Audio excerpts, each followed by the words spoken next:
Aladin, un jeune homme pauvre et débrouillard du quartier populaire d'Agrabah, vivait une existence modeste.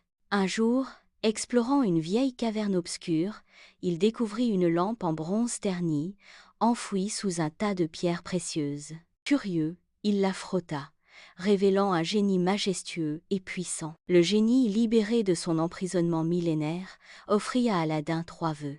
Aladin, hésitant au début, souhaita d'abord une montagne de richesses. Instantanément, des trésors innombrables remplirent la caverne, le laissant émerveillé. Son deuxième vœu fut d'obtenir la main de la princesse Badroulbadour, la fille du sultan, dont il était secrètement amoureux. Le génie exauça son souhait, transportant Aladin au palais royal, où il rencontra la princesse. Elle fut charmée par son audace et sa gentillesse. Pour son dernier vœu, Aladin réfléchit longuement. Il aurait pu demander l'immortalité ou un pouvoir illimité, mais il choisit la sagesse et la bonne fortune pour son peuple.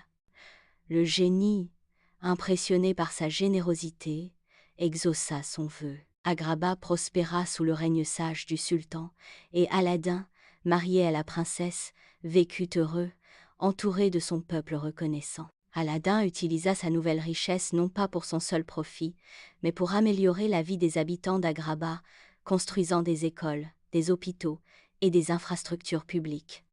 Il apprit à gérer ses richesses avec prudence et à utiliser son influence pour le bien commun. La lampe magique devint un symbole d'espoir et de générosité, et l'histoire d'Aladin fut transmise de génération en génération. Aladin devint un exemple de sagesse et de générosité, transformant sa vie de pauvreté en une existence dédiée au service des autres. La richesse et le pouvoir ne le corrompirent pas. Au contraire, ils le rendirent plus humain et plus attentif aux besoins de son peuple. Il utilisa ses 3 vœux non pas pour satisfaire ses désirs égoïstes, mais pour bâtir un avenir meilleur pour tous. Finalement, Aladin, le jeune homme devenu prince, trouva un bonheur plus grand que toutes les richesses du monde dans le service de son peuple et l'amour de sa princesse.